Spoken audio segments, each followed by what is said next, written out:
గత 5 ఏళ్ల పాలనలో జగన్ రెడ్డి ప్రభుత్వం వ్యవస్థలను భ్రష్టు పట్టించింది. ఆర్థిక వ్యవస్థను గాడిలో పెడతా మన టార్గెట్ $2.4 మిలియన్ అంటున్న ముఖ్యమంత్రి చంద్రబాబు నాయుడు గారు 2047 నాటికి రాష్ట్రాన్ని $2.4 ట్రిలియన్ ఆర్థిక వ్యవస్థగా మార్చడమే తన లక్ష్యమని ముఖ్యమంత్రి చంద్రబాబు పునరుద్ఘాటించారు. ప్రస్తుతం 2.68 లక్షలుగా ఉన్న తలసరి ఆదాయం అప్పటికి 58.14 లక్షలు అవుతుందని తెలిపారు. 15% వృద్ధి రేటు లక్ష్యంగా ప్రణాళికలు అమలు చేస్తున్నామని, 2047 నాటికి $42,000 తలసరి ఆదాయం లక్ష్యంగా నిర్దేశించుకున్నామని ముఖ్యమంత్రి చెప్పారు. సచివాలయంలో ఏర్పాటు చేసిన మీడియా సమావేశంలో రాష్ట్ర వృద్ధి రేటుపై ప్రజెంటేషన్ ఇచ్చారు. గత ప్రభుత్వ హయాంలో అమరావతిని భ్రష్టు పట్టించారని ముఖ్యమంత్రి చంద్రబాబు అన్నారు. గత 5 ఏళ్లలో ఎవ్వరికీ స్వేచ్ఛ లేకుండా చేశారని, పారిశ్రామికవేత్తలు రాష్ట్రం వదిలి పారిపోయేలా చేశారని చంద్రబాబు దుయ్యబట్టారు. ఆంధ్రప్రదేశ్ రాష్ట్ర ప్రజలు నన్ను నమ్మారు. నేను వస్తే అభివృద్ధి జరుగుతుంది, సంపద వస్తుంది, ఉద్యోగ ఉపాధి అవకాశాలు లభించి ఆదాయం పెరుగుతుంది, పిల్లల భవిష్యత్తు బాగుంటుందని ఓట్లు వేసి గెలిపించారు. ప్రజల నమ్మకాన్ని నిలబెట్టుకుంటా అని ముఖ్యమంత్రి చంద్రబాబు స్పష్టం చేశారు. గడిచిన 5 ఏళ్లలో రాష్ట్ర ఆర్థిక వ్యవస్థ చిన్నాభిన్నమైంది. వ్యవస్థలు భ్రష్టు పట్టాయి. 3 రాజధానుల పేరిట అమరావతిని సమాధి చేశారు. ఏపీ జీవనాడి పోలవరాన్ని గోదావరిలో కలిపేశారు.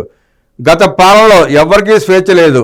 ఇక్కడ పుట్టి పెరిగిన వారు కూడా రాష్ట్రానికి రావాలన్నా, పెట్టుబడులు పెట్టాలన్నా భయపడే పరిస్థితి తీసుకొచ్చారు.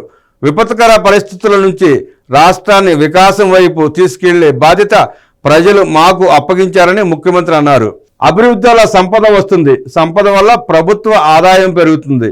ప్రభుత్వ ఆదాయం పెరిగితే దాన్ని సంక్షేమ కార్యక్రమాలకు వినియోగించి పేదరికం రూపుమాపవచ్చు. ఇది నేను నమ్మిన ఆర్థిక సిద్ధాంతం. 1995లో నేను ఐటీ అంటే అందరూ నవ్వారు. ఐటీ తీసుకొస్తే తిండి పెడుతుందా అని ఎగతాళి చేశారు. నేడు ఐటీ మనిషిని ఎక్కడికో తీసుకెళ్తోంది. 1991లో వచ్చిన ఆర్థిక సంస్కరణలు, 1992లో వచ్చిన ఇంటర్నెట్ విప్లవాన్ని నేను మనసా వాచా నమ్మి ఆచరణలో పెట్టాను.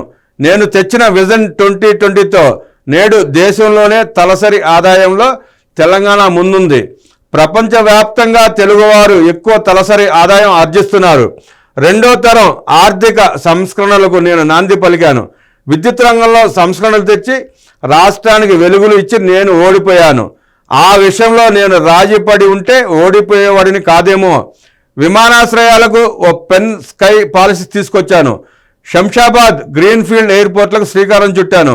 శంషాబాద్ ఎయిర్పోర్ట్ను 5,000 ఎకరాలతో ప్రారంభించామని ముఖ్యమంత్రి చంద్రబాబు గుర్తు చేసుకున్నారు. నాడు విశాలమైన రహదారులకు శ్రీకారం చుట్టాను.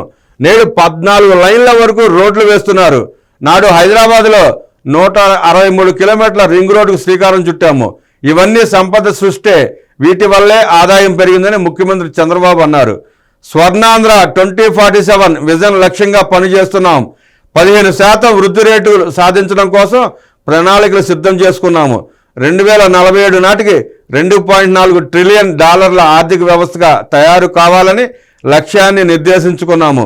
గత ఏడాది కంటే ఈ ఏడాది 4.03% వృద్ధి రేటు పెరిగింది. తెలుగుదేశం హయాంలో తలసరి ఆదాయం వృద్ధి 13.21% ఉండగా గత ప్రభుత్వంలో అది 9.06% ఉంది. దీనివల్ల ప్రజల జీవన ప్రమాణాలు దెబ్బతిన్నాయి. ఆదాయం పెరిగితేనే ప్రజల జీవన ప్రమాణాలు మెరుగవుతాయి. అందుకే విజన్ రూపొందించి దానికి అనుగుణంగా పనిచేస్తున్నాము. టీడీపీ వ్యవసాయ రంగానికి అధిక ప్రాధాన్యత ఇస్తోంది. టీడీపీ అధికారంలో ఉంటే రైతులకు పండగే. 7 నెలల్లోనే 1,500 కోట్ల బకాయిలు చెల్లించామని ముఖ్యమంత్రి చంద్రబాబు నాయుడు వివరించారు. ఉమ్మడి రాష్ట్రంలో అమలు చేసిన సంస్కరణలు, తెచ్చిన పాలసీలతో కోట్లాది మంది జీవితాలు మారాయి. ఆర్థిక సంస్కరణల్లో భాగంగా నాడు తీసుకొచ్చిన P3 పబ్లిక్ ప్రైవేట్ పార్ట్నర్షిప్ విధానంతో ఉపాధి, సంపద సృష్టి జరిగింది. ఇప్పుడు స్వర్ణాంధ్ర 2047 విజన్ను ఆవిష్కరించాం. ఇందులో పేర్కొన్న 10 సూత్రాల అమలు ద్వారా తెలుగు జాతిని ప్రపంచంలో నెంబర్ 1 చేసేందుకు అడుగులేస్తున్నాం. వీటిలో ప్రథమ సూత్రం జీరో పావర్టీ. ఈ లక్ష్యాన్ని సాధించేందుకు ఉద్దేశించిందే P4 concept, public private people partnership. దక్షిణ భారతదేశంలో జనాభా పెరుగుదల రేటు క్షీణించడం ఆందోళన కలిగిస్తోంది. ఏపీ జనాభా వృద్ధి రేటు 1.5%, దక్షిణ కొరియాలో అయితే 5% వృద్ధి ఉంది. జపాన్, చైనా, యూరోప్ వంటి దేశాల్లో జనాభా తగ్గింది. జర్మనీ వంటి దేశాలు ఇప్పుడు మానవ వనరుల కోసం ఎదురు చూస్తున్నాయని చంద్రబాబు వివరించారు. ఒక వ్యక్తి ఆనందంగా ఉంటే ఆ కుటుంబం ముందుకు పోతుంది. కొన్ని కుటుంబాల్లో పిల్లలు తల్లిదండ్రులను చూసుకోలేని పరిస్థితి. నేను 4,000 పెన్షన్ ఇవ్వడంతో ఇప్పుడు తల్లిదండ్రులను పిల్లలు చూసుకోవడానికి సిద్ధంగా ఉన్నారు. వృద్ధులు, వితంతులకు 4,000, దివ్యాంగులకు 6,000, కిడ్నీ రోగులకు 10,000 ఇచ్చాం. మంచం మీద నుంచి లేవలేని స్థితిలో ఉన్నవారికి 15,000 ఇస్తున్నామన్నారు. కుటుంబ వ్యవస్థ వల్ల భద్రత ఉంటుంది. నేడు ఆధార్ వల్ల ఎవరు ఏమిటో వెంటనే తెలిసిపోతుంది. పూర్తి వివరాలు వచ్చేస్తున్నాయి. ప్రధానమంత్రి ఆయుష్మాన్ భారత్ పెట్టినా, పెన్షన్ ఇచ్చినా, రైతు భరోసా ఇచ్చినా విడివిడిగా ఇస్తున్నారు. నేను వీటన్నిటినీ కుటుంబానికి అనుసంధానం చేస్తున్నాను. ఆ ఇంటిని జియో ట్యాగింగ్ చేస్తున్నాను. ఏదైనా విపత్తు వస్తే నేరుగా సంబంధిత ఇంటి వివరాలు వచ్చేస్తాయి. ఈ నెల 18న వాట్సాప్ గవర్నెన్స్కు శ్రీకారం చుడుతున్నాము.